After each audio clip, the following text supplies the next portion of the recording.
Welcome everybody. Oh, we got many more coming in. Hi everybody, welcome to our mobilization on reconciliation. There's a lot of going to be abbreviation words, so hopefully I don't get tongue-tied. But as you're coming in, feel free to put into the chat your name, where you're tuning in from, what city, what state, or wherever.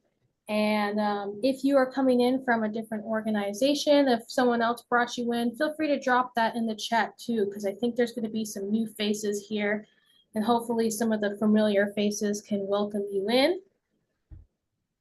But welcome. We're going to go ahead and get started pretty soon. Just a quick reminder as we're going through this webinar, last webinar was all about talk and discussion. This one's all about action and mobilization. And so if you have any questions throughout the presentation, throughout the training, please use the Q&A section down below. You can enter it in there, or you can put it in the chat. We'll have people monitoring the chat for that as well. We do have a designated Q&A session at the very end, and so that's when we'll answer all the questions. But don't forget your question. Just make sure to put it in the chat or put it in the put it into the Q&A section so you don't forget. But let's go ahead and get started. Once again, if you're just tuning in now, please type in your name and location and any orgs you're coming in from in the chat. But we're going to do a quick Menti moment. So if you're not familiar with Mentimeter, it's this kind of fun game just so that we can get to know each other and learn about each other in a quick moment. And so if you're looking to play, you can just go ahead and go to menti.com and enter this code on the screen. Or if you have your phone, you can use the QR code to scan it there, and that will get you put right into the game. If you can't access it at the moment, you can also just type your answer in the chat. But it's a simple question.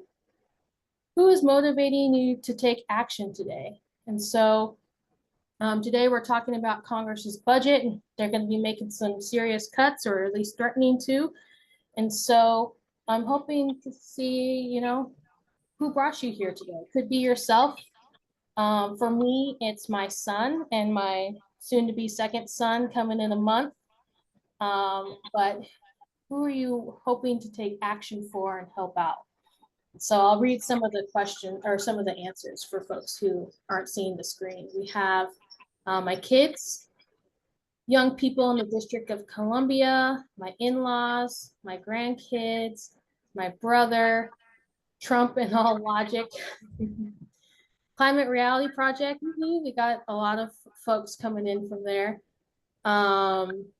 To learn how to be effective, yeah, you could definitely take, the motivation can be yourself and your interest to do work.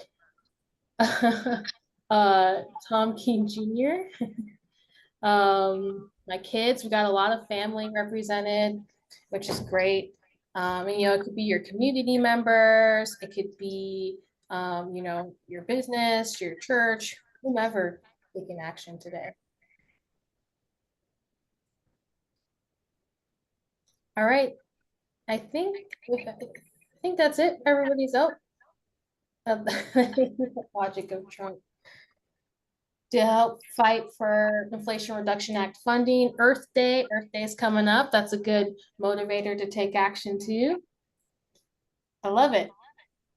Thank you guys for participating. Good to know that we're all fighting for different things and different reasons, but we're all motivated to take action. And so that's exactly what we're going to be doing today. So let me pull back up my slideshow.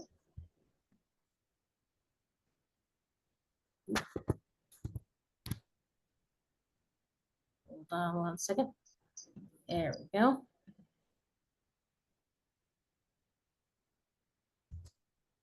All right. And so I'll quickly go over today's agenda. And so first, we're going to give a quick update on Congress's budget. on what's been going on since our last webinar a few weeks ago. Then we're going to move straight into action and what you can do. And so the first step is how to make calls to Congress. And then I'm going to pass it over to Berna, who's going to go over Lobbying 101, the importance of it, and then how to get a meeting with your legislator in district, how to prep for that meeting, storytelling 101, and then we're going to talk about next steps and actions to really start getting into the weeds of this process. So it's jam-packed, and so I'm going to pass it over to Candia to talk about who we are.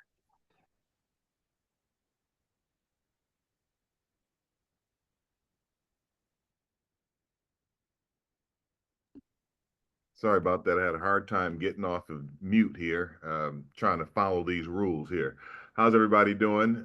My name is Candia Milton, and I am the Government Affairs Director here at dream.org.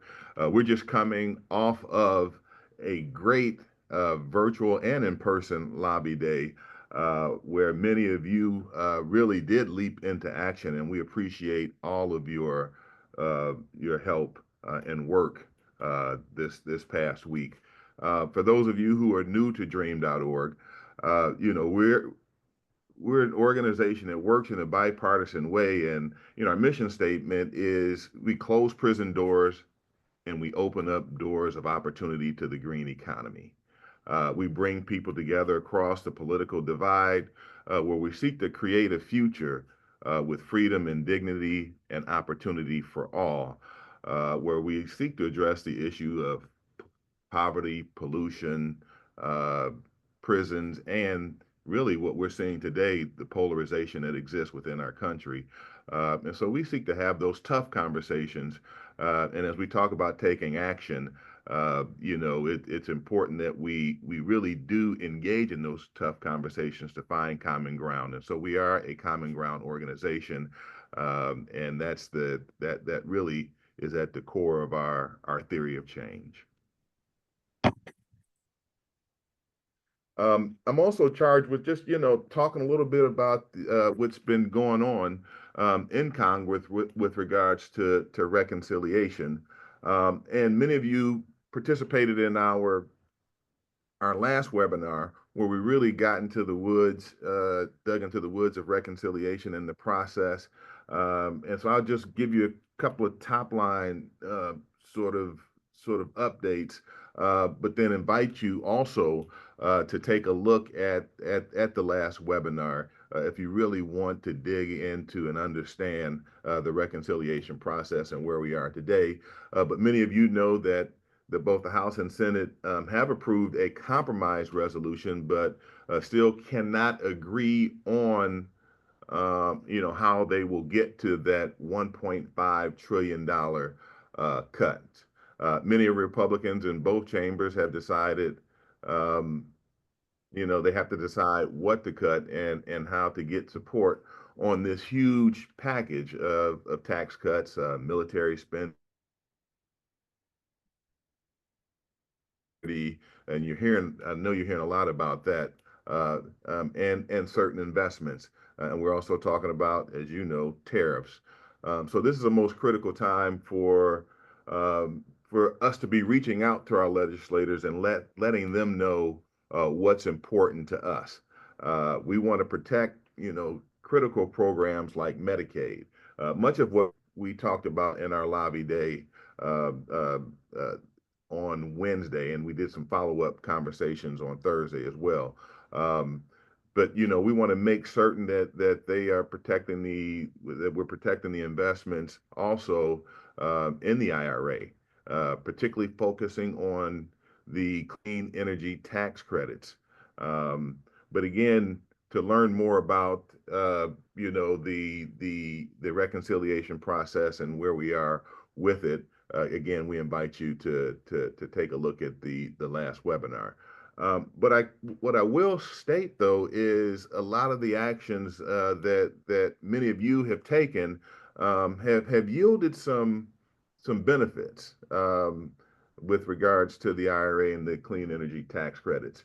What we see is a letter in both the House and the Senate, authored by the Republican caucus members, expressing their support for clean energy tax credits.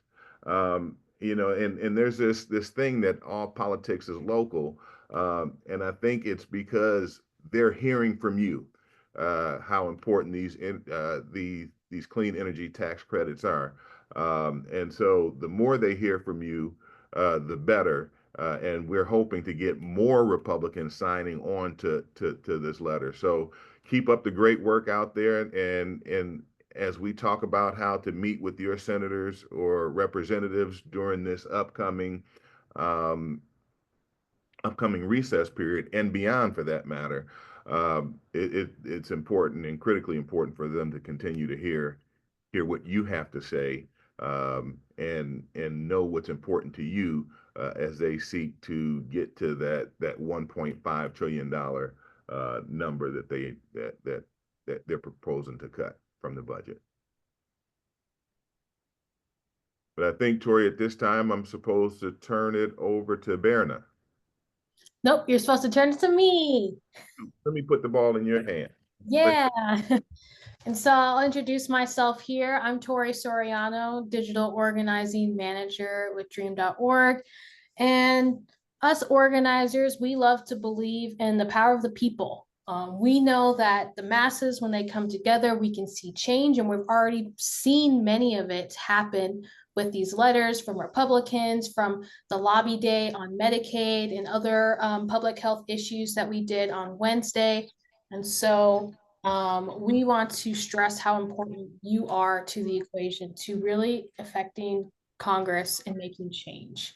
And so if you didn't figure it out from the title of the event description, this is all about mobilization and getting you involved. So let's start. And so what you could do about this process is first basic action you could do is make calls. And so I'm going to outline how to make an effective call to Congress, as well as give you the tools at the end of the presentation to make a phone call right here and today.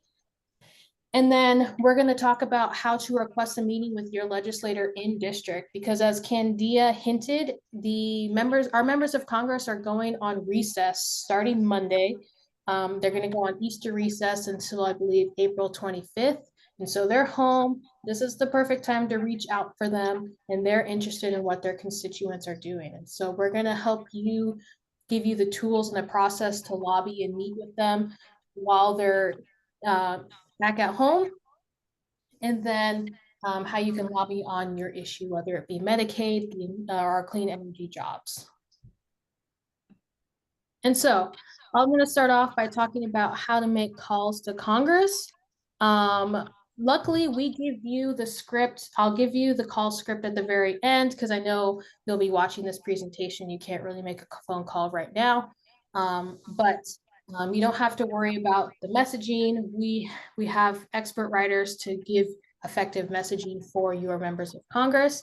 And so I'm just going to give a few tips and best practices. So first off, take a deep breath.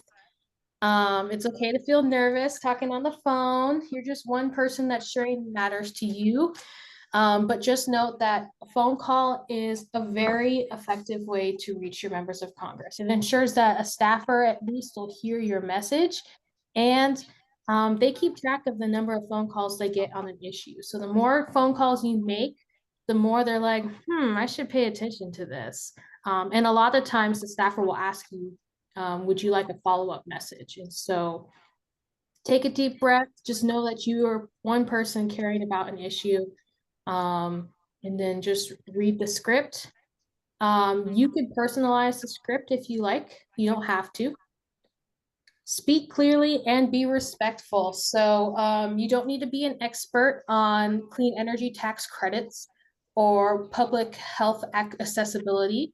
You could just share your position, why it matters.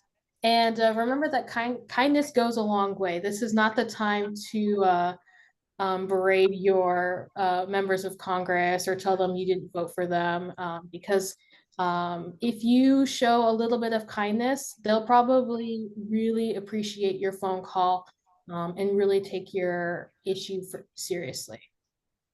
And then Make sure to leave a message if no one answers, because voicemails still count for that phone call total too. Just make sure when you make the phone call that you do include your name, your zip code, or your city, so they do know that you are constituents. Because all in all, Congress wants to get votes. It may be past election season, but they will always care about making sure that you vote for them for the next election season. And so they want to hear from you and know what their constituents are caring about. And so make sure to include that so they do know that you are a constituent of their district. And then some quick best practices. If you want to hear somebody and more likely for a staff to answer, call during office hours, which is usually before 5 p.m. But if you're like me and you have phone phobia, you don't like to make phone calls directly to people, voicemails are still great. You could just probably call after 5 p.m. to decrease the chances of someone answering. Stick to one issue per call. Many of you probably do care a lot about Medicaid and the Inflation Reduction Act and many of the other issues being debated in this congressional budget process. But just to synthesize the call and not get them confused with what your message and what your ask is, just keep it focused, keep your message clear, stick to one issue. Be yourself, but I put this caveat, don't tell your life story. Personal stories are great. They're memorable. I've even heard that members of Congress will use those stories in the back of their pocket. Literally, they'll take out the story and talk about a memorable moment from their constituents. So don't be afraid to share what matters to you, but just be mindful that, you know, a voicemail can only go for so long, or you don't want the staffer on there for 10 to 15 minutes. So work on kind of like an elevator pitch of like 30 seconds to a minute of why this personally affects you or your community if you don't have a personal story, but just keep it short and concise. And make it a habit. So, like I said, that total of calls is a very powerful action.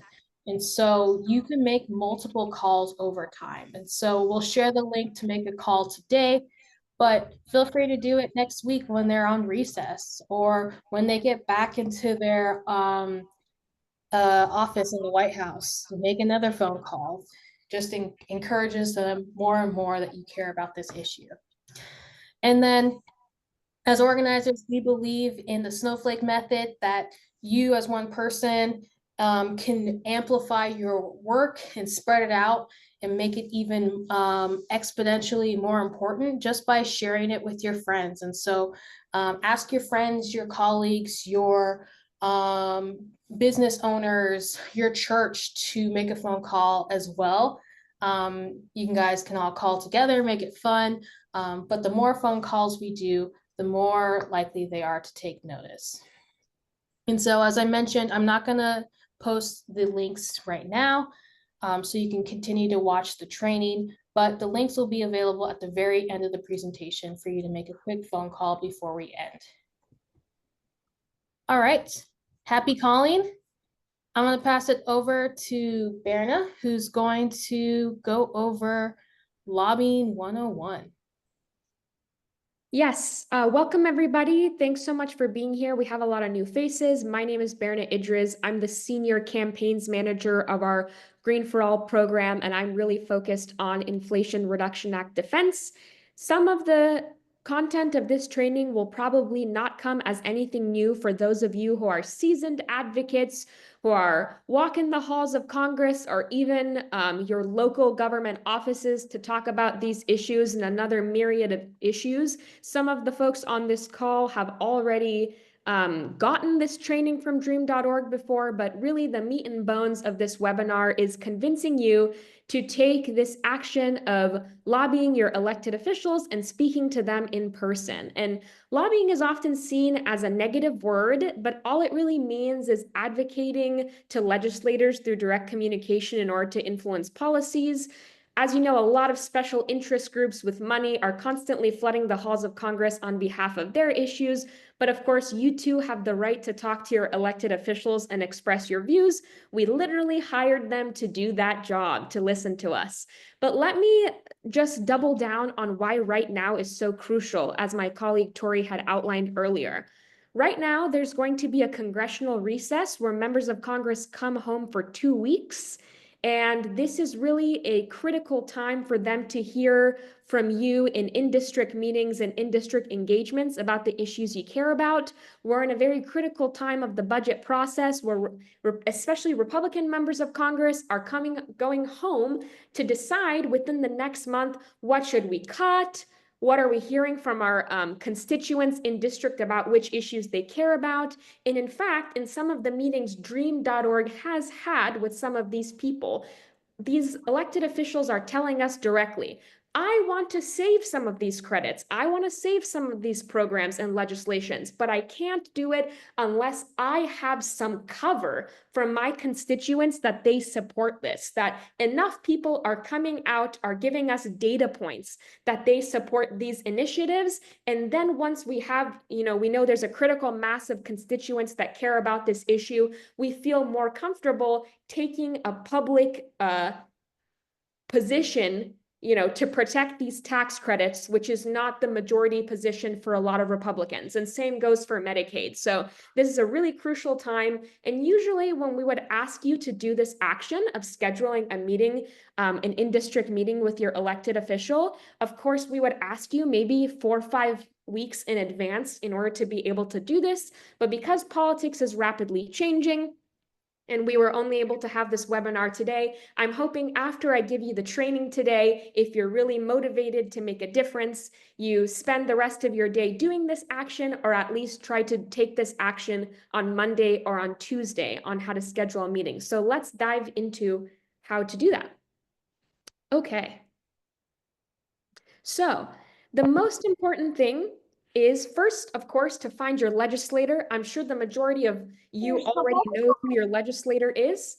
Then we'll teach you how to call your legislator's office.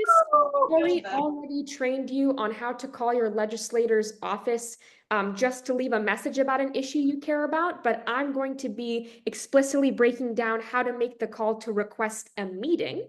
And then I will tell you how to send in a visit request, what type of language to use for a visit request, and of course, provide you with some advice. Be polite but persistent, and confirm whether your meeting is going to be with a staff member or a member of Congress. And either is fine. Staffers, especially the ones that are in district, are very, very important players in influencing a member of Congress's mind on, what they should come out and support for. So even if you can't get a meeting with your legislator, a staffer is just fine as well. So let's dive into it. Okay. So first we need to find out who our legislator is if we don't know, and you can use this link that we're going to provide for you in the chat to check who your elected official is by entering your home address, or you can just Google your zip code, but I'm sure the majority of you already know. And once you use this tool to find out who your elected official is, you are going to click on the Federal Officials tab and click your U.S. representative or senator, whoever you want to engage. And you'll be given a link to their website and the contact information of their DC office, including the address and the phone number, but usually not the contact email. So what you need to do is use that link to go on the website of your elected official and find the Contact Me page or tab. Sometimes it's just information at the bottom of the entry page. Sometimes it's a completely different tab, but every single member of Congress has a Contact Me option on their page. I want you to check to see if there's an email me or a contact me form that you can use by directly inputting your information on the website. Or if they don't have an easy to access form, they will just have their contact email. And once you find that form or that email, you are going to send your constituent letter, which is just a fancy word for saying message request to them. And in a moment, I'm going to tell you what you're going to put in there. If If there is no contact form or email, what you are going to do is call the phone number listed on the Contact Me page for the in-district office. There's going to be a DC phone number that's for the staffers that work in DC, and there's going to be an in-district phone number for the closest office to where you live.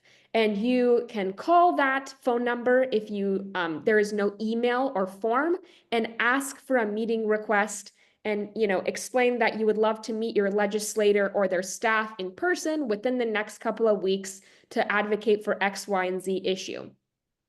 And even if they say, actually, our member of Congress is really busy in the next couple of weeks, please request at least a meeting with a staffer. And now I will tell you exactly how to do that and what to put in the request. So I just also want to flag, this is a lot of information, and I'm going kind of quickly, but you will get access to these slides after this webinar, so you can use the instruction, and we will also be providing you with some language. So don't worry if you're not getting everything, all at once as I'm going through it. So how to submit a meeting request, whether that's a form or an email, the key information that you want to include when you're contacting your member's office is, of course, your full name and any name of anyone that's interested in joining you in the meeting. If you're too uncomfortable to do it by yourself, you can do it with your whole family, with your church group, with any local nonprofit organization you organize with, whoever you are engaged with. Of course, you want to provide the district you live in, or if you're meeting with a senator, the state, but it's okay to include both the state and district. And then you want to provide a brief description of the issue that you wish to discuss. What specifically are you interested in talking about, whether that's the clean energy tax credits or Medicaid? And again, we will provide you with a little bit of sample language in case you are don't want to come up with it on your own. And then to make the request stronger, this is the storytelling part that's really crucial. And this is the same advice that goes for a phone call. The same thing to provide. If you are a part of a group in your community, explain which group you're a part of, what type of advocacy efforts do you do in your community, briefly say, where you're coming from, and then mention if you've ever met with a member of that Congress or staff before, reference who you met with and when that was, so they know you have been building a relationship with this Congress member and their staff before. Next slide. Okay, this is the most important part currently for the short amount of time that we're working in, the follow up and follow through. Usually member offices respond in 1 to 7 days to requests, but since we are in crunch time, if you don't hear back from them for a couple of days after your initial meeting request, call the in-district phone number and check in about the status of your meeting. That call, where you say, like, I'm interested in this issue, I emailed for a meeting, and I'm wondering, like, what's the request, what's the status of my meeting? That will also count as advocacy, even if you never get a meeting. Just explaining your issue the way Tori outlined will also count in the advocacy numbers. And then feel free to respectfully pester them through a follow-up email. And if they cannot get a meeting to you in the next 2 weeks, like I mentioned, please meet with an in-district staff member at any time. District staff, especially the district director, are some of the most important people to build a relationship with, because they have their ear to the ground in every district in order to understand what people are making a fuss about. What are the top line issues? And very often, even in the meetings we do at dream.org with members of Congress, sometimes a member of Congress will agree to something or say, yeah, we'll look into it, but it'll be the staff member that kind of has the final say, whether they say, sure, we'll support you, or, we'll circle back with the member and with more details and get back to you, because they're really the issue area experts. So it's really crucial, if you can't secure a meeting within the next 2 weeks, anytime within the next month and a half during this budget process where you can meet anyone in district, that is definitely a win. Next, please.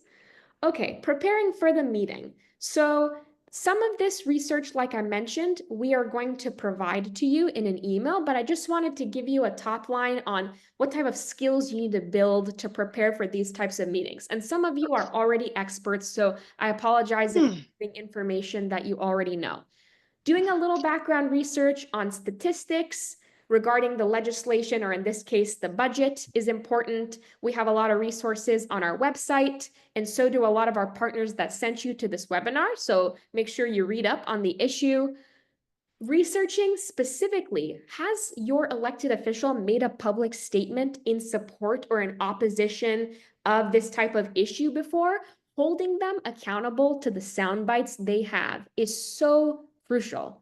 You know, folks are out there saying, of course, we're going to protect Medicaid. Of course, we're going to protect the green jobs and clean energy tax credits. If they've said it before, make note of what they said and when they said it. That's really important. And then, of course, see if they've supported similar initiatives in the past and learn a little bit about the history of the legislation. In this case, we're talking about a budget reconciliation.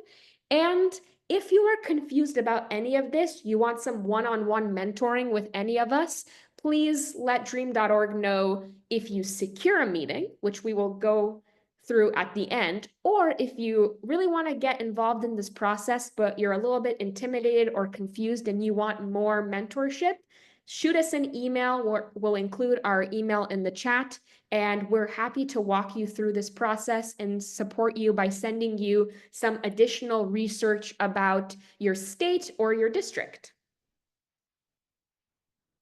Okay, next slide. So now I'm going to get into the bread and butter of what we do at dream.org, which is the fine art of storytelling. I've been told I'm a little bit verbose, so if you have any questions about this process and weaving a story or anything I talked about, please drop it in the chat. But at dream.org, we really believe in storytelling and shifting the narrative of the issues that we care about to really focus on all the different folks we work with in our common ground strategy. And we've tailored this process to really effectively teach you on how to have an impactful story. So here's what you should expect. In a lobbying meeting, this is usually the rough outline of how long the meeting is and what, the different bullets are. So you introduce yourself, you explain your goals, you share your story, you make your ask, you review what the next steps are with your elected official. If you have any one-pagers or leave-behind materials, which we will be providing you if you secure a meeting, you can leave that behind, and of course, you thank them. So let's dive deep into how to tell the story. Okay, here are the elements of an effective story. The first is, we've touched upon a lot, introducing yourself. Then we have our once upon a time, which is how we context set. It's just the setting context bucket. Then we have a shift occurring, which is the best part of a novel. When you know that things are going to make a turn, it's the part of the story where you mention, what your challenge is. And of course, the not so happy ending. This is the consequence bucket. If this budget gets passed and these cuts happen, here's the personal consequence it will have on my life. Let's see an example. This is a hypothetical that I wrote based off of some conversations I've had with our members in many different places around the country. And so here's the introduction. Hi, I'm John. I'm a small business owner in Tucson, Arizona. Once upon a time, I run an eco-friendly laundry business that employs 20 Arizonans. We are proud to be a small business that also supports the community. Once a week, we host a free community day to wash and dry clothing for those who need it the most, whether that is low-income families or folks with disabilities. Here's the shift. Lately, our operations have been impacted significantly as a result of increased energy bills. We are facing the tough decision to lay off employees if we don't bring our operating costs down. That is why we have decided to electrify our business in order to make it more energy efficient and save money. And now here's the punch, the not so happy ending. That is why I need you to support the clean energy tax credits, because if you repeal them, I will not be able to save money on my energy bills or sustain my small business. So these are the type of beats we like to do in storytelling. Of course, this is a hypothetical, but if you write your own story before going to a meeting or even making a phone call, and you are a little bit nervous to do it, please feel free to email us your pitch of a story, and we can even give you some feedback with members of staff that have experience doing this if you feel anxious. And next slide. Okay, so we have really gone through a lot of information about lobbying. And in a second, I'm going to open the floor to any sort of questions you might have about this process.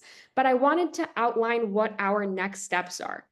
If you don't want to do an in-person meeting, and all you can do at this time for whatever reason is to make a call, we have made a script for Medicaid and a script for clean energy jobs, for the clean energy tax credits in the IRA, and we will be sharing those with you. We encourage you to take that action as soon as possible. Like Tori mentioned, do it over and over, and even maybe ask family members or folks in your community to do that. I'm sure many of you have already made these calls as well.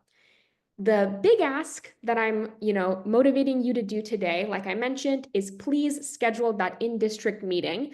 We are going to drop in the chat an interest form, and this form is for anyone who is committing to take the action of scheduling an in-district meeting.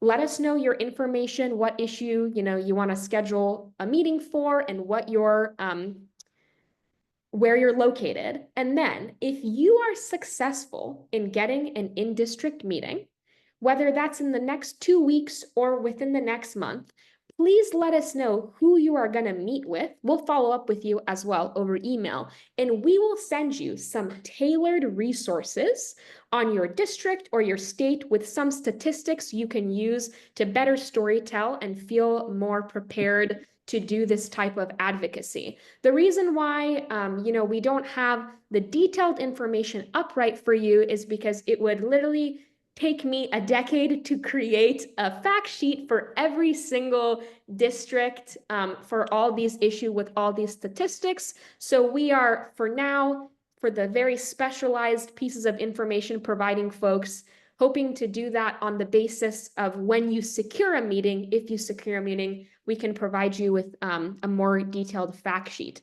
That being said, there's so many folks on this call that are part of phenomenal organizations that have resources and one-pagers with a lot of great statistics. And some of those links also live on our website. So if you want to read more about this issue, you can download those resources from our website. And of course, we will provide you with some basic talking points that really appeal to Republicans over email once this training is done.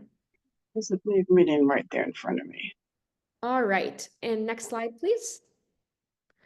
Okay, so I really powered through a lot of information very quickly. I would love to open the floor to any questions you have on this process, or if you have any feedback. And we also will have our Director of Government Affairs if he can answer any questions on the reconciliation process. But I'll open the floor, or Tori, if we got some questions in the Q&A, let me know.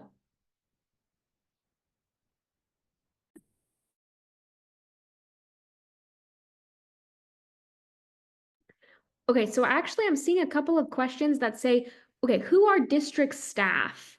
Does this include support staff or refer to the professionals? It can be a variety of folks. There's definitely folks that are like schedulers and just do the operations side of the work, but there's also a lot of people whose entire job is to do engagement at the district level. And when you request a meeting, they will hand that meeting off to the person that does community engagement. So you don't have to worry necessarily about finding the exact name of the person in district who is the right person to talk to. When you mention the issue you care about, they are going to connect you to the right person. And one other piece of information for context is some of the Republicans, there's a comment in here from Jennifer, are not having town hall meetings ever, even when they're coming to recess, because so many of these town hall meetings have been flooded with people expressing, their opinions about what's going on with the budget, which is even further reason why you should try to schedule a one-on-one. And I will say, to provide you with extra context, Dream.org so far has been very successful, even our members, in having conversations with Republicans because we have a history of working across the aisle on common ground issues, whether that's in climate or our criminal justice reform work. So don't be intimidated that these folks are not talking to any members of the public or having meetings. If you come, with the right information and use our training, you could be successful in getting a meeting. And I know some folks in this call have already gotten some of these meetings. So for any of you that have already been going to these town halls or requesting meetings or making calls, I really appreciate all of the hard work that you've put into this. Let me make sure I didn't miss any other questions in the chat. They will be in our state capitals for the next couple of weeks. Oh yes, Nick answered they will be in district until April 25th. And if it's helpful, I can also in the follow-up email send you guys the schedule of when members of Congress are in district, because it's not just the next 2 weeks. In a couple of weeks, when they go back to DC, they will once again be returning home for like a week in May. So if you want to keep track of exactly when they're home, we can send you a link to that schedule of their congressional work schedule, and you can check exactly when they're home. And if I can add to how important it is, and well, let me just say, don't get discouraged if you're meeting with staff. And I think Berna did really underscore the importance of staff in these roles. And I can just tell you by experience, I used to work for a member of Congress, and I worked in district, and it was my responsibility as senior congressional liaison to handle a lot of our urban policy in Detroit. And so I would drive the member from one appointment to the next. And it was during those times where I would have conversations with the congressman about discussions I've had with constituents. And so often when I've gone, even in this role as government affairs director, and I've gone to some members of staff and I've said, well, why did your member vote this way when there was such opposition? And so often what they will say is, well, we didn't hear from anybody. And so, they do listen to what constituents have to say within their district. And they really do understand the importance of your voice. And so make certain you do lift up your voice. And again, don't be discouraged if you meet with a member of staff, because those staff members, they are meeting with with their members and having these conversations with them. Yeah, and I think I'll just add really quick that our members of Congress, they have hundreds of bills to worry about and think about. And so we cannot expect them to be experts on every single issue that they vote for or against. And so by allowing your voice to speak about what the community impact is, whether it be on your own personal or your business or your community members, your family, your health, it could really make them understand an issue from the local level, as opposed to just reading a bunch of text and then just making a vote willy-nilly. And so don't ever be discouraged about the power of storytelling, because we've seen it really make a huge difference and change the votes of many of the elected officials we've met before. There is a great question in the chat here from David that says, what about the question whether I can influence a conservative representative in an adjoining district where mine is already progressive? That's a great question. You can certainly do that. You can certainly try to request the meeting even if you don't live in their district.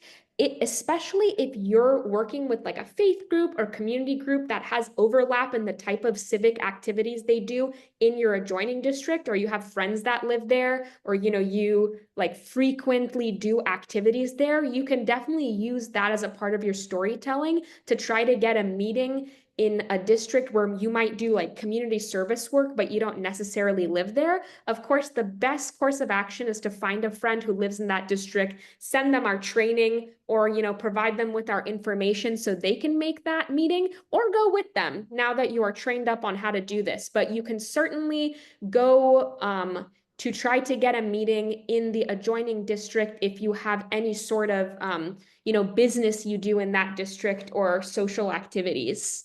That is a great question. And I also want to flag what Tori mentioned about, you know, our elected officials are very busy and there's a lot of data going on.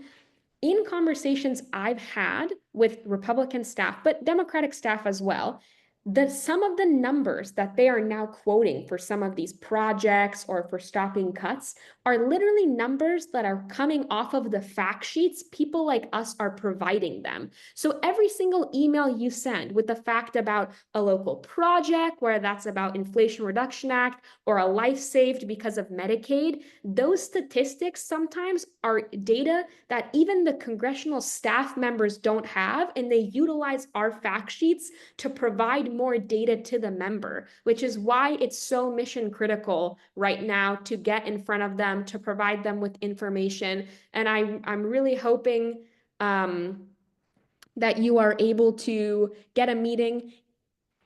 Listen, if all of this with making the calls, sending the emails, you still don't hear back, you could always also go in person to their office.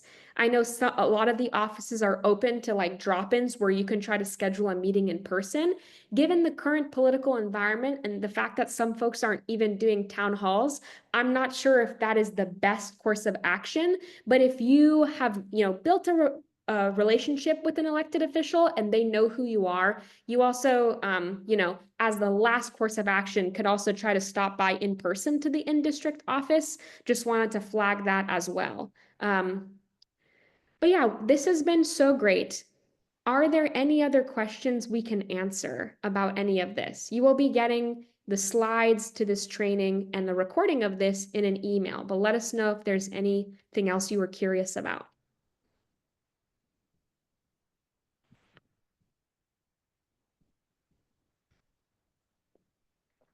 Yes, the recording will be available. We will try to send you an email, hopefully by Monday, once we have gathered all of the information, and feel free to share the slide deck and the recording, as well as some of the resources to anyone in your network that wants to mobilize to take meetings.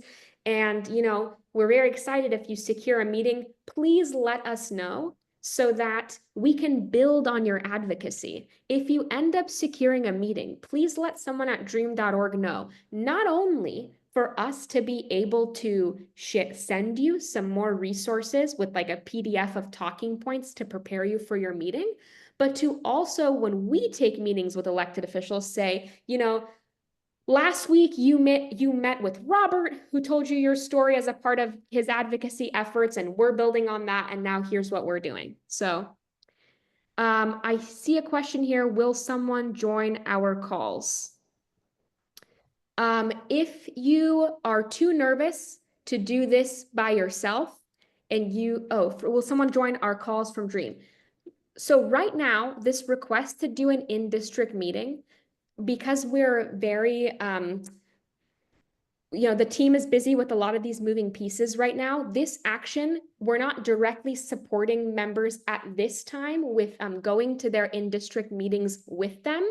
But if you have a particular ask and you're really nervous about doing it on your own, please email one of us and we can talk about what options are available. And there's a question from Nick, where can we find the fact sheets leave behinds? We will email them to you with the recording post webinar, but the specific leave behind for your district with like, you know, very specific data and details, we will provide to you once you have scheduled a meeting if you are successful, which is why please, please, please fill out the form that we have on whether or not you're going to take the action, so we can follow up with you over email and have a further discussion on getting you all the different pieces of leave behinds you need. Okay, I see a really good question from Dave. Can it be useful to contact elected state reps to move on the federal issues? Absolutely. The reason why this lobbying training said like bill or legislation and it was very general is because this exact step-by-step process you can use also for your local and state officials. You can use this process to schedule a meeting with your mayor or with your state representative and say, hey, this is what's happening federally. This is the issue I care about. Have you talked to a member of Congress? Could you uplift this issue for us to our member of Congress? Also a very important and valid vehicle to do engagement right now. So Dave, if you have not had success with your federal official and you want to talk to your state rep or your city council or your mayor to speak up for some of these initiatives, that is also super helpful. And if anyone wants to reach out to me directly, I can also drop my email in the chat. But everything we talked about from resources to next steps, you will get in an email after this webinar.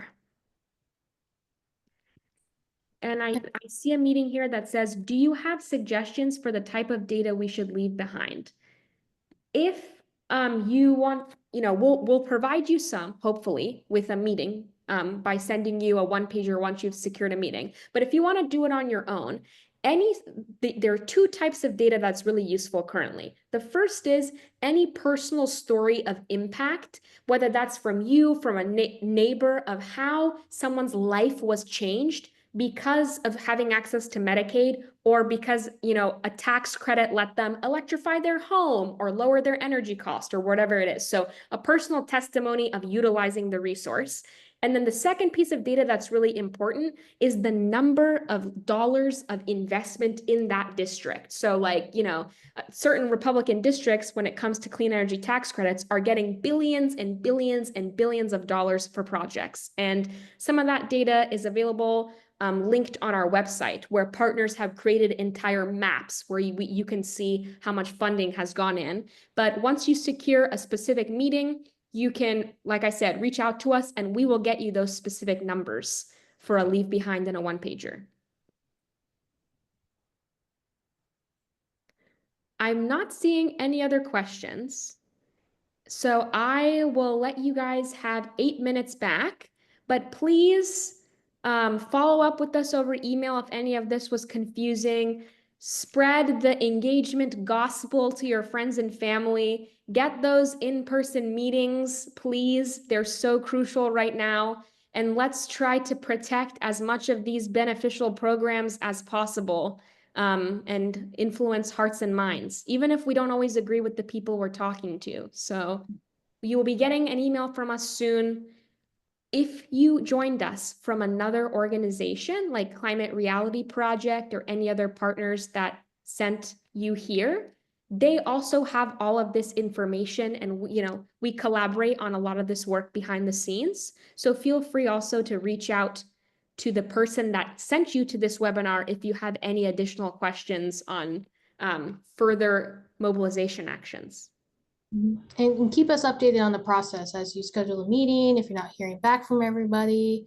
If you want to come in and just do, try to get a walk-in meeting and you want like literature for that, just keep us updated on the process. We'll be here to help you get those meetings and get these conversations going. Thank you so much for your time. And I really appreciate your hard work. You told them to spread the gospel, but you didn't give them a scripture. In email, check your email, check your inboxes.